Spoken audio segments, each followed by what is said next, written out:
Welcome to the 𝗖𝗵𝘀𝗀𝗀 podcast, a place for in-depth analysis of stories, mainly from Webtoon. Co-hosted by sharp, witty, and dare I say, thirsty fans, we dive deep in every episode, analyzing character struggles, relationship development, and of course, theories.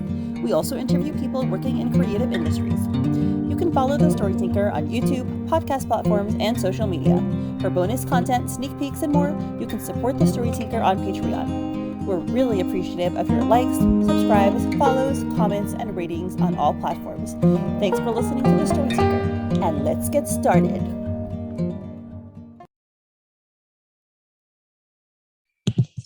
Hi everyone, and welcome to episode 109 of 𝗤𝗄𝗆 Canny cover. And today we have Bundin and we have our new guest, Crystal. So everyone say hi.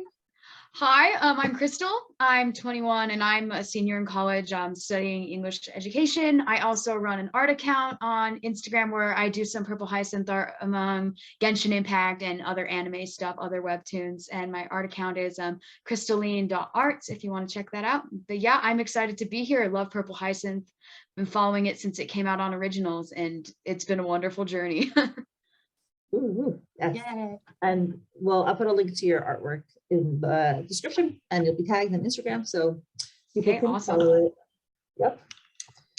All right, so we recap them a little bit. Last time, the doctor was on his way and now we see the doctor, and as soon as the doctor opens the door, I was like, oh, it's not Dylan. Yeah. That was sad. I love how that's the top comment on the last one. It's like, is the doctor Dylan? And at that point I had read through all of them. So when I got to this one, I was like, I didn't even see that comment because it wasn't there. And then after reading, I was like, the poor people who have to wait a week to see whether or not it's Dylan who's the doctor. And it's not. Yeah, literally they break it to you in that first panel. It's like, oh, it's not him. He looks like a nice guy. He looks like a kindly old gentleman, You can trust him. Yeah, we were talking about in the last, we recorded last night, 108, and we were talking about how, what if the doctor, that's why they trust each other so much, what if they've known each other for a long time, maybe he's been patching Kieran up since like back when he was a child being tortured and all the sad stuff. So I'm like, what if they just have like, they're like a camaraderie, or if it's just like, I don't know, he's afraid of the 𝗵𝗄𝗆𝗀𝘀𝗃 and knows that if he does anything bad, Kieran's coming for him. Who knows? Yeah, I prefer the, gentle fatherly figure. We'll go with that. Yeah. And Lauren is like passed out on the floor. It looks like Kieran's holding her, which we can appreciate for a moment. Fluorescent white glove. I don't know. So sweet. And then we see, it's kind of like in these movement, I guess, lines. We see like an IV and is that like a pair of pincers? He's taking things that like bullets out. That's what it looks like. So that bullet was just stuck in her arm this whole time. Yeah, I forgot about that. I mean, low-key, that's a good thing because like when you get shot, the exit wound is usually a lot larger. So like the fact that it was still in there means that she probably had less blood loss and physical trauma. True. So it would stop the blood flow too, so it wouldn't bleed out as much, right? Probably a little bit.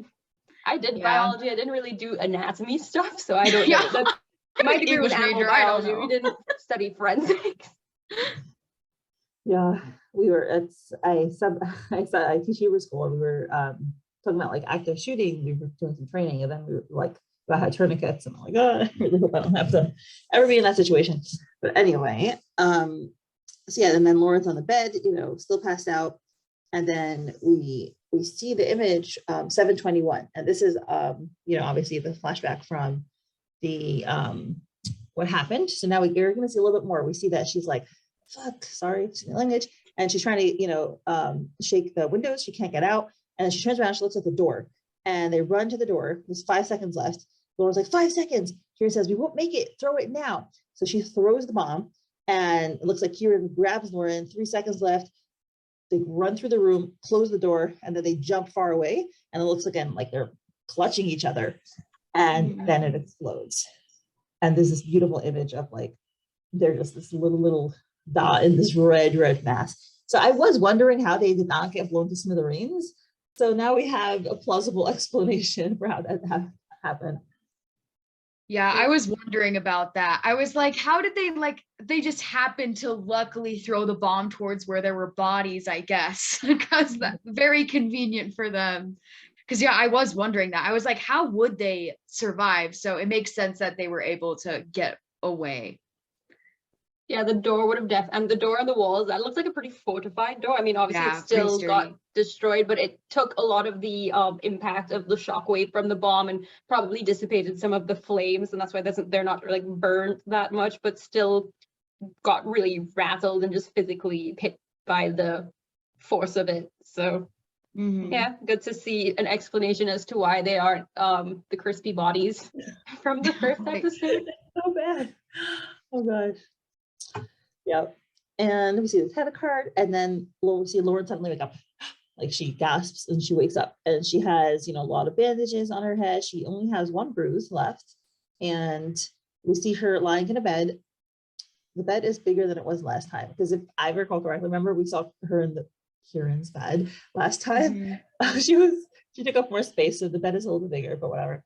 And 𝗿𝗵𝗲𝗀𝗀, she's there. She's like groaning and turning around, and guess who's sitting there devotedly in a chair by her side? Our boy. We love to see it. Also, I just like his posture, because I don't know about you, but this just reminds me of this is really bad, but I'm notorious for falling asleep in lectures. So I'll be in the lecture hall and literally just like this, and my arms are tucked in and my legs are just kind of there, and so him, or I'm on my hand, so him in that position, that's an accurate look of someone who fell asleep in a comfortable chair. Yeah. I mean, sorry, go ahead. Yeah, I'm a sucker for the waiting by your the person you side as they're recovering in the hospital, and you're the first person they see when they wake up. I love that. I have to say, every time I see something like that trope, it reminds me, my husband was in a fairly large accident, and he was in the hospital for a week, but unfortunately it occurred while we were having this massive fight, and I was the worst not supportive spouse ever. I was horrible. I mean, I was there, but we were just not on good terms at the during that couple of months. So it was I was not very nice. Anyway, here's my mea culpa and public confession, because I still feel really bad about it. Anyway, but he looks like he's been there for a while, for him to have fallen asleep. He has also a bandage and some bruises, and Lauren's like, Kieran, and he blinks so adorably and wakes up, and he's, good morning, detective. Oh, there's his smirk back already. Everyone calls her detective. That's just his nickname for her, because she's not a detective anymore, but he's you'll always be a detective to me, that type of vibe. I just like it. I enjoy this development of him calling her detective instead of officer. Just good job. Yeah. I think it's really tender between the two of them, because she is kind of his own personal detective, with their duo. She's the detective and he's the subordinate. And I just love their cute little nicknames that they've given each other, that they aren't cheesy. They really fit their dynamic and their story well, and it's just wonderful. Oh, yes, sweetie. I'm glad to see his face again. And he's like, how do you feel? And she's like, horrible. How long was I out? And Kieran gets up and clutches his side as he does so, winces because he's still in pain. He looks like he's hobbling. He says, an entire day, actually. It's 10 in the morning on January 24th, if you want to know. And Lauren jumps up. She's like, what? And of course, her head is throbbing with this very nice visual of pain, groans. And Kieran comes and catches her. There's so much catching. That's ridiculous. This is a wealth of shippy moments here. Yeah. New comfort episode right here. Oh, so good. I think one of my favorite things just with this episode is how much they're he's trying to comfort her, make her feel better, through touching, holding her hand or holding her shoulders. And it just reminds me of literally for the entire of season 2, basically, he hesitated to touch her, and he was like, I'll never touch you again. And it's only when they made up, or if it wasn't extenuating circumstances, that he touched her. But now he's okay, let's go. Like, and now it's just all comforting touches and like tenderness. I'm just like, this is the content that I'm here for. I waited over a year for this after episode 43, and now we're finally here. Yeah. I was worried it would take too long for them to get back to the point where they could touch, so I'm glad. All it took was, near-death experience. Yeah, I love it. It makes my heart melt. And yeah, he jumps to her, grabs her in her arms, and is like, "Careful, you passed out before the doctor got here and haven't opened up since." And she's kind of like burrowing her head in his chest at this point, right? Am I accurate, or I guess maybe there's some space between them based on the next panel, but I'm gonna pretend based on this panel that her head is in his chest. Okay, let's just go with that. And she's like, like, "I can't believe it. Damn it, everyone must be looking for me. So much for convincing them I'm not Lune. This is bad, Kieran. This is really bad." And then, she looks really dejected. Her head is down. And he's like, "Hold up, detective. You won't be able to get very far in your state, nor should you try." And have you noticed he has some more like forearms? I know Soph posted that she was doing some anatomy studies, and he looks more filled out. Like, he has more biceps and the forearms are more bulky. Like, before they were kind of like stick figures in a way. And not that it's a bad thing. It was like they were very willowy and it was very graceful, but he has a little bit more substance to him now, more meat on him, Yeah, definitely more anatomically correct, which is something I super respect, because anatomy is freaking hard. So to be able to do it this well for several panels, like, it's super impressive. Watching Soph in a live stream just be able to like, she gets her general what her form wants through stick figures or whatever, and then she'll just begin to do the face and stuff out of nothing. So I did art as well in high school, and you learn all about how to get your proportions and where you should start with your drawing. You should start with the head usually and then work the body, all this other stuff. And it's just so can just pull that out of nowhere and have it be all obviously she do different things, kind of get the right size, but it's all so efficient, and she's so good at just getting it. And I just like to see it. Mm-hmm. Yeah, super impressed. I like seeing him and her. And he's got his hand on her hand, and a hand on her shoulder. We see that. Melting. Also love seeing him in suspenders. I don't know why. The suspenders and the open button thing. I don't know. And she's wearing his shirt again, Yes. I didn't notice that. You're right. Oh my gosh. You didn't notice that she was in a clean shirt, Mindy?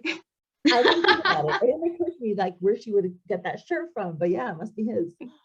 The question is, who put her in the shirt? There was a debate about that on the server. People were like, what if it was the doctor? No, doctors don't usually do that. It's usually nurses. They're like, well, Kieran could have done it, just averting his gaze, being a proper gentleman. And they were like, oh, Kieran has another job to add to the list of all of his skills. Nurse.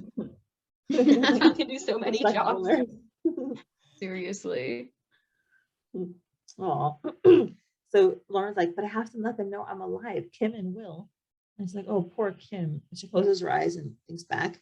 And then we see the hug, right? And she turns to Kieran and she's like, "She recognized me, Kieran. I'm sure of it. She knows it was me. Probably Will too." And she looks really, really distraught here. This is one of my favorite panels. I don't know why. I think it's just she's really earnest. He's listening, and they're so close to each other. I just like this panel a lot of she's just being really open with her emotions and everything with him, and he's just there listening to her and taking it all in and trying to reassure her and stuff. And I'm just this is quality content.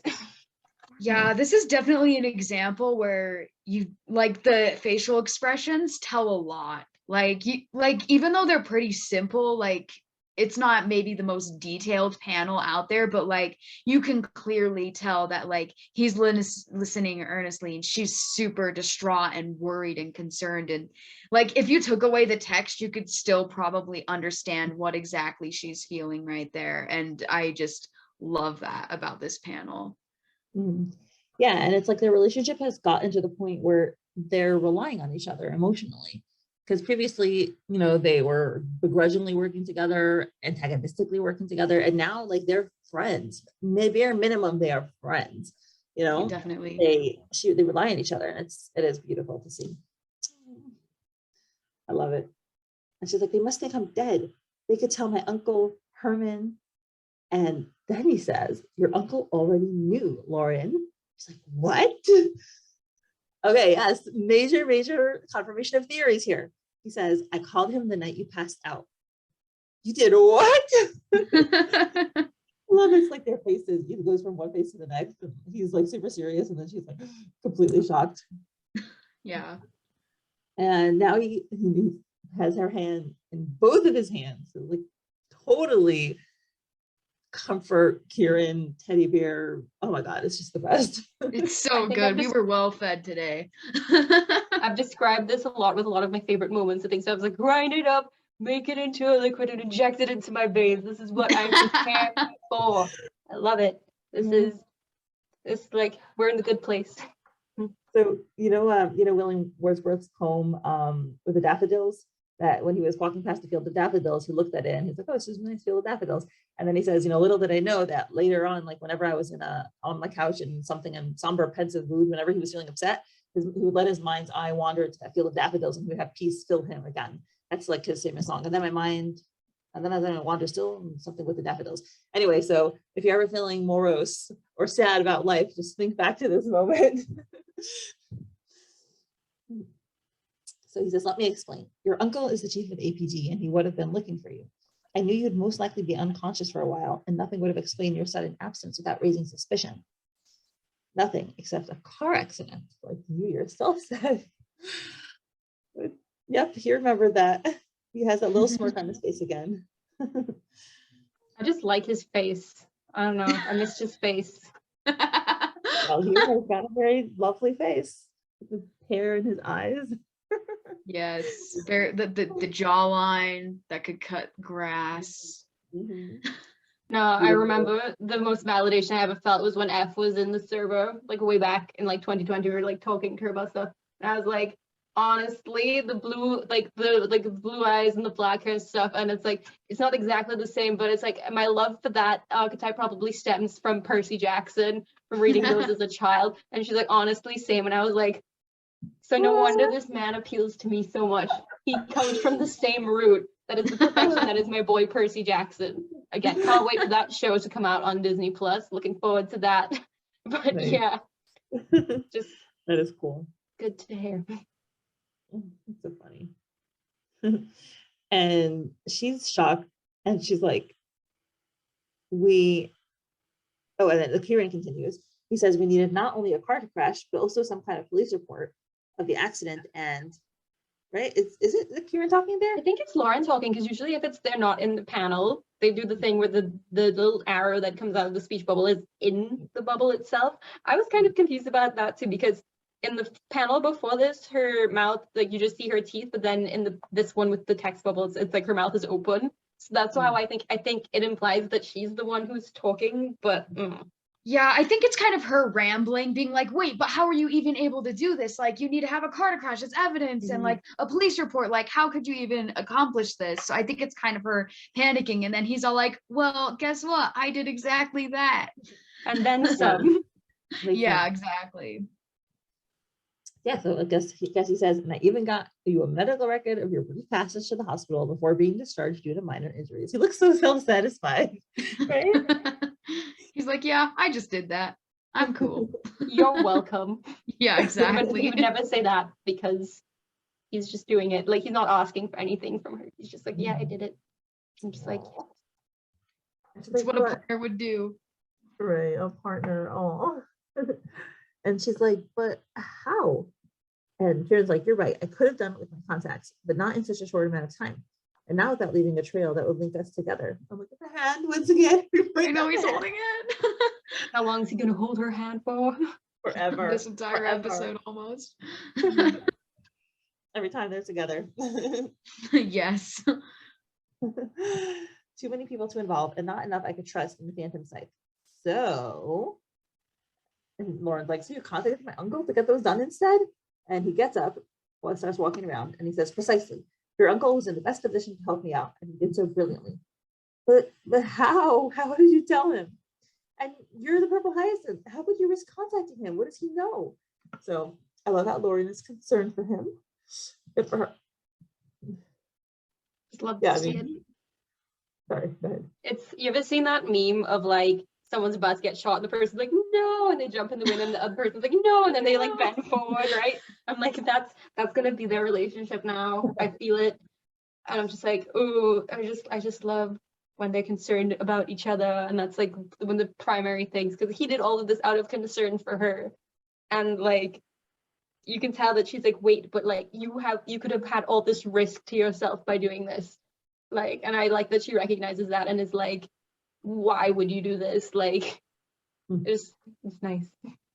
Yeah, it's really great. Like he risked his identity being found out by doing this, or like even his location, because Tristan probably could find a way to track his landline. I feel like that's not out of his jurisdiction, but at this point they're just working together to help a person they both care about a lot, which I think is neat. Yeah, and Lauren continues, I didn't want to involve him in this and endanger him more than I already do, which also, again, once again, Lauren just cares about the people close to her. And she's always been the kind of person to take everything on her shoulders rather than involve other people, which, by the way, I think, you know, in life, you have to learn to rely on other people. And the people around her want to help her, but she is just the type of person that does things on her own and is worried about, you know, endangering the people around her, and she doesn't want to burden them. So yeah, it's just like she's just expressing that right here. And Kieran's like, huh, where's his hand? Like I said, your uncle already knew more, knew more than you thought already. And Lauren's like, completely shocked. Because in some ways, you can miss big cues, you know? Like, I'm just surprised she never thought of the idea of him like studying her giant murder board that's in her office for longer than like a second. Because like, remember, like he was also assumedly a detective at once, so he is probably very good at doing the same things that Lauren is good at. So it's like, and we've seen him in her room with her, like, but we've also seen him go by himself, and she obviously doesn't know that, but like he could have just been with her in the room and just like looking at it and being like, and like he's seen the picture of like the car, right? Like before she gave it back to Sandman, so it's like he now has all of these things in his head. So I always had a feeling that he knew, or at least suspected. So it's good to see it here and see that he's competent at what he does. And like, yeah, because you'd think like he probably noticed when new stuff started getting added to the board, because they were at like a stopping point, a brick wall for the longest time. But then all of a sudden all this Lune stuff starts happening, and oh look, stuff is appearing on the murder board. I wonder where she's getting that. And I feel like the picture definitely is like the most incriminating of all of that, because that was never released to the police or anything either. Like she's the only one who has that picture.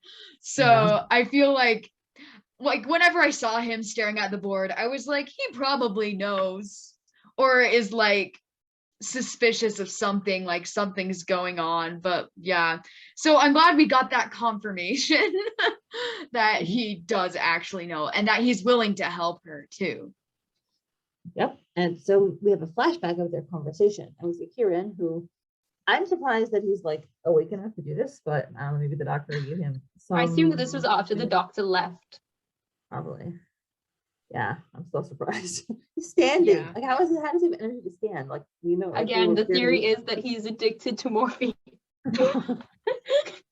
If that is actually a thing, I will lose my mind. But a lot of people were like, no, he's on like hella pain medication. I'm just like, if that's true, that's gonna be so sad. but like, it's just like, oh, not like sad, but like a very real world thing to have an issue with. But like, I don't know if I had morphine after I had surgery, and I was like, did not get out of bed. Like morphine just made it like less horrible to move. But anyway, and he's like, he's on the phone, and we hear Tristan say, "You're Lune, aren't you? You're Lauren's partner." And he was like, "How do you know?" And Tristan says, "I suspected she is one of them for a long time now, but I've never had anything to prove it until tonight. I saw you as you were escaping and recognized her. Where is she now? Is she safe?" So that's the thing. I'm a little surprised, because if Kieran sorry, if Tristan realized that it was Lauren when she was running away, like I'm just surprised that he wasn't more frantic when right after the explosion happened.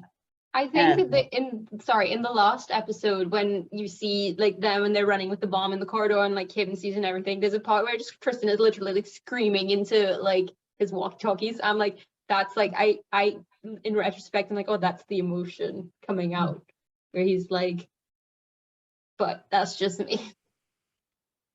Yeah. Okay. I hear. Sure, he did scream. And Kieran continues, she is, but I will not reveal our location. She is seen by a doctor and is now sleeping. She has several injuries, but none are life-threatening. I'm calling you because I need your help. And I love his like totally serious expression over here. Mm-hmm. And the person's like, and Tristan's like, and who are you? And Lauren's just like aghast and like nervous. And she's like, what have you told him? So he says, for now, he only knows that we're partners. Considering the rumors on Lune, he might suspect that I have ties to the family side, but he doesn't know who I am. You're going to have to find out what he knows, which I'm curious. Like I'm hoping there's some episodes where Lauren is picking Tristan's brain. I really wish that they showed them reuniting. Like I would have liked to see his reaction to that, but I'm kind of sad that they don't have that. But it's like, whatever. We'll have their interactions like later, maybe when Dakin comes to visit, because Dakin probably thinks that she just got in a car accident on the way to see him and feels bad. So interesting. Like, what is he holding back? Yeah. Like, who's Tristan gonna tell now that he knows? I feel like Tristan might actually tell Dakin, but yeah, Dakin we've seen them having Dakin, you're secret really conversations. There Sorry. you go. Yeah, we've seen them having secret conversations about stuff in the past, and you know they're pretty close, if I do say so myself. So there's probably not many secrets between the two of them. Yeah, and I feel like we could trust Dakin with that secret, but who knows? We need to see more of that like royal court stuff, because yeah, there's a lot going on with him. You know, he might have a lot on his plate, and Tristan's just there with this information. He's like, you know what? He might not need to hear this right now. I don't need to stress this guy out anymore. Manny doesn't have not this information. So, Crystal, when we had the Dakin and Tristan episode, we had the podcast on that discusses like potential secrets they're keeping from each other, both of them, and like how they might be trying to use each other for information while having that loving relationship. So, unless you want to listen to it, because we have some theorizing going on there. Well, that would be interesting. I haven't watched that one yet, so I'll have to look at that I one. should go one I'm not on. Yeah, I mean, I love Dakin and Tristan, so it's like that episode in general. Love our gay dads. Yes, we stand. Yeah. And Lauren like just puts her head in her hands, like, I can't believe that he knew about me. He's never told me or asked me anything. And you expose yourself to the chief of police. What if he's able to track you down? I love it. I love how Lauren is concerned. I love it. She cares. She doesn't want him to get like murdered or thrown into jail or whatever. I guess they don't have death penalty anymore, but still. And he's like, not sure if you're overestimating your uncle's abilities or underestimating mine to hide. Either way, congratulations. This panel. Isn't it? Oh my God, it's a rewrite of Leonardo da Vinci, right? Great Gatsby. Yeah, the Great Gatsby thing, I'm pretty sure, yeah. I just realized it now. It's hilarious. Yeah, there were actually two hidden references in this. There's that one, and then when he says like you've been asleep for a day, that's actually a direct quote from Lord of the Rings, I'm pretty sure. Cool. Well, the first one, like after Frodo got I'm pretty sure it's that after, when he wakes up after getting attacked on Weathertop by the Nazgul. And then he's in Rivendell. Yeah, in Rivendell. Yeah, I'm pretty sure it's in that first movie. If not, then it's in the last one. But I'm pretty sure it's probably that first one, because in the last one, during that waking up scene, there isn't really a lot of spoken aloud dialogue. It's a lot of just people coming in and you saying their names. Yeah, exactly. I need to rewatch Lord of the Rings. It's always a good time. Oh, that's cute. He's like, by the way, congratulations. You've officially been hit by a car 2 nights ago. And Lauren just like stares at him. And then, she's But please tell me this is alcohol. She looks so tired. She just woke up. She needs drink. Yeah. I mean, hearing all of this, she's probably like, I need a drink to hear the rest of this. Too early in the I morning. would be like, the first thing I need to do is go to the bathroom. I'm like, I can't do anything until I've gone to the bathroom in the morning. And he's like, your uncle and I had a few hours to organize everything through phone calls. Officially, you were going to visit your godfather. I would see Lauren in a car. Sorry, with a hat. He's like, the hit and run happened in the Falls District around 11 p.m. You see a visualization of the crash, which means way before officers were called in to help with the evacuation of the factory area. And we see a pretend Lauren on a pretend ground having had a pretend accident. You stayed in the 𝗥𝗲𝗄𝗃 hospital emergency room from about midnight until 2 a.m. and then were brought home by your butler, Alfred. Anyone who tried to come and see you at home was turned down, and he's handing her a glass. Oh. And she winces as she takes it, and she's like, you really figured everything out. And he's like, I always do. Oh. He fixes everything, but I'm just like, oh, there's gonna be one day where he can't fix it. I can tell, because having it just be like, I always fix it, having that be such a big panel, it's like there's gonna be one day when he can't fix it. It's gonna break my heart, and he's gonna try, but it's not gonna work. And then it's just gonna be, she's probably gonna be like, no, it's okay. And he's like, no, I need to do this. She's like, no, like, I want it. Okay. Like, Yeah, I've noticed this theme with some of these big locky panels is like it'll go completely white background with this, with the hug in the factory, and also I think when they call each other partner again with that handshake, it also does the same thing. So with some of these vital locky moments, yeah, they they have this white background to put emphasis on it, and yeah, and afterwards bad stuff has happened, so it makes me nervous.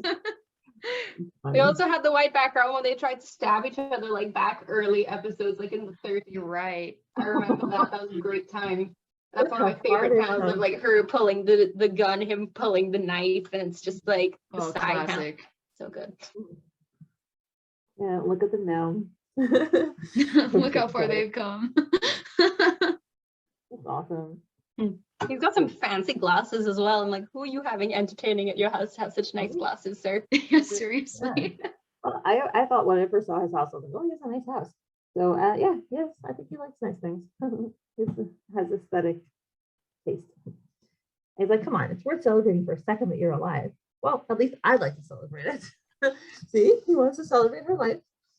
It's water, by the way. He gives him a look, and she does this little smile at him. Yeah, and she's like, I don't even know what to say. Thank you for doing all of this for me. And she thinks to herself, he put himself in danger for me, and it's not the first time.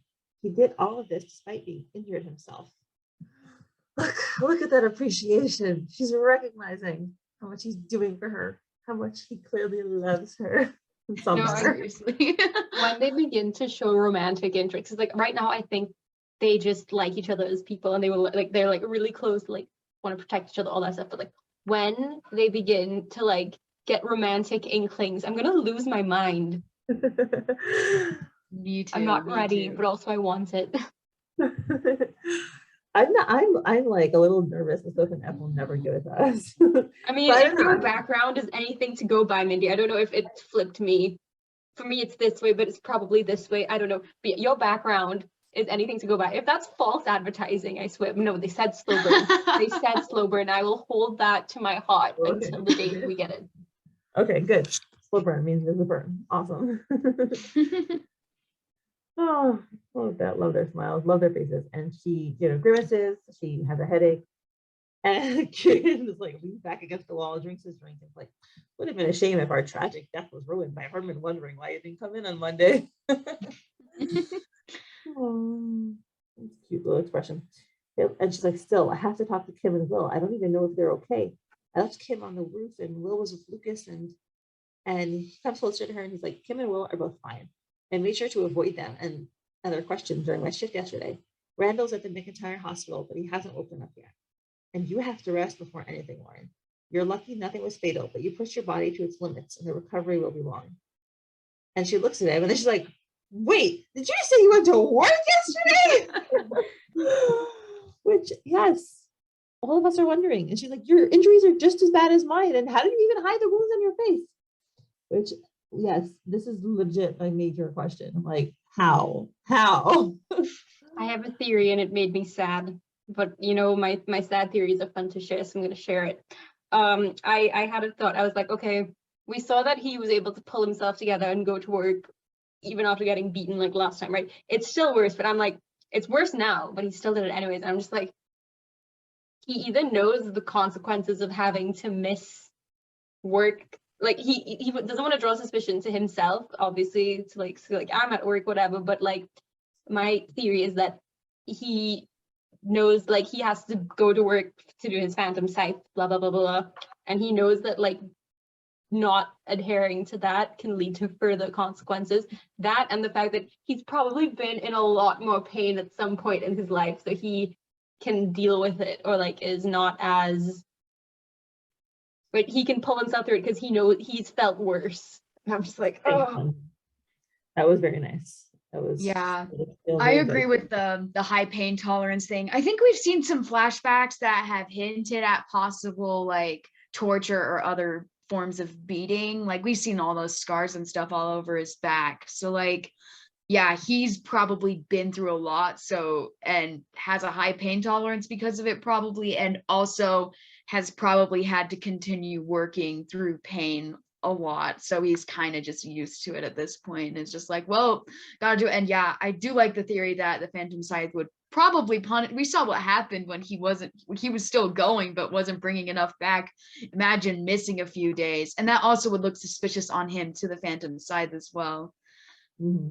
Yeah. So yeah, wants to avoid the consequences. Poor guy.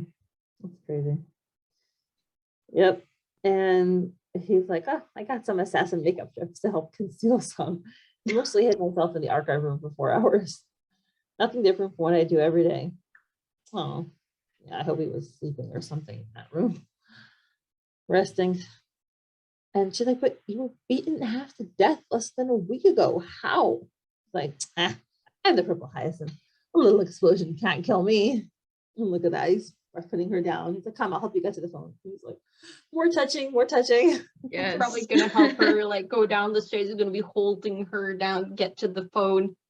Oh, yes, I can imagine it all. Yes. And we hear the phone ring. It's like, and it's the office, Sergeant Kim Liddell. It keeps ringing. We see her desk and it just pans out further and further. Nobody picks up. And then we see a vase with purple flowers, not hyacinths, but flowers.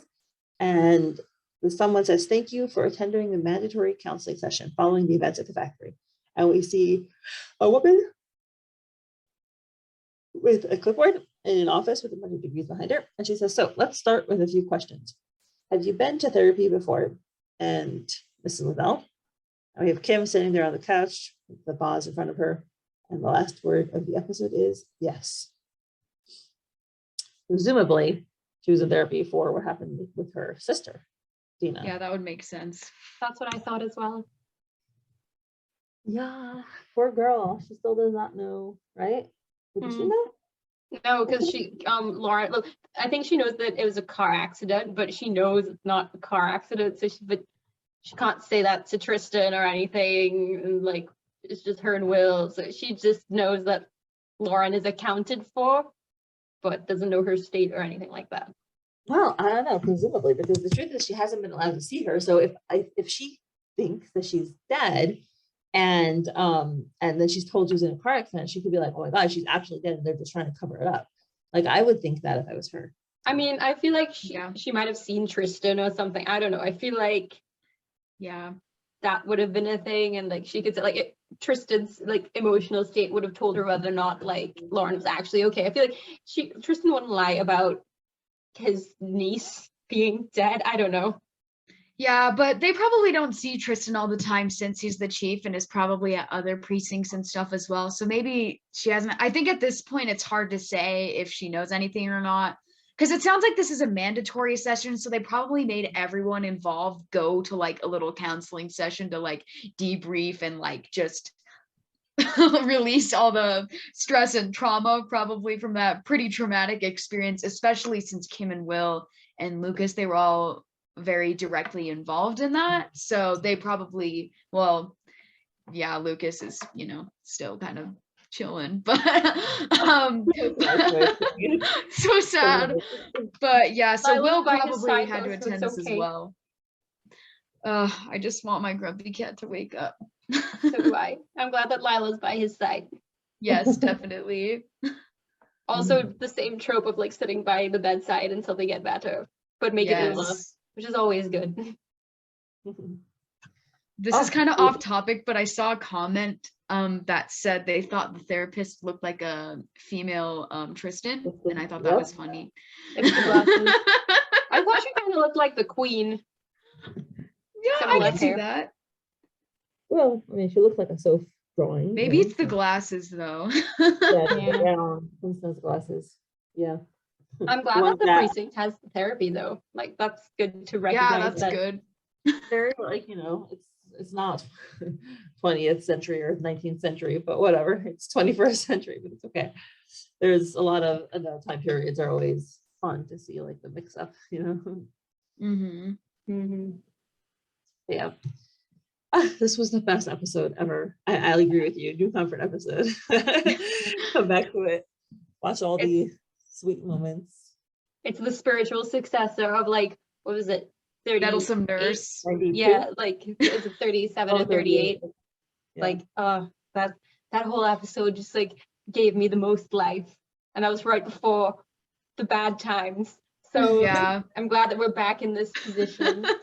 And I think those two were the first episodes I fast passed because I just had to see what was gonna happen, and then I've been a fast passer ever since. I just started fast passing when the finale came available on Fast Pass. That's the first time, like one of the first times I ever really properly fast passed PH. I fast passed like near the beginning of season 2 because it was like a coin deal, so I had 10 free coins, and I was like, I need to use them, so I used them on PH.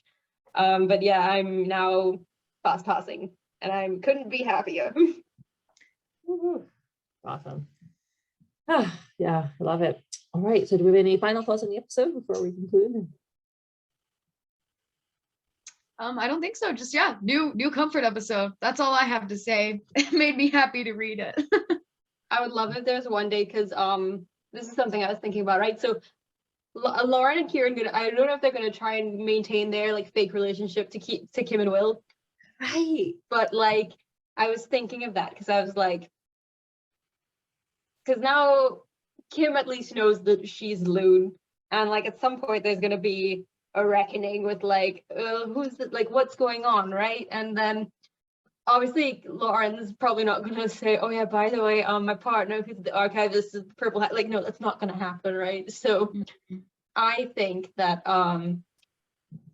I don't know if they're going to try and maintain that facade. I feel like maybe because they're more friendly now, they will just kind of talk more at work if they go to work, if Lauren goes to work, because Lauren still has to recover for a long time. But like, what if like Tristan sees them together and hears Kieran's voice? I feel like he would have changed his voice on the phone maybe to kind of do that, as we see that as another one of his many skills on top of nurse and makeup guru.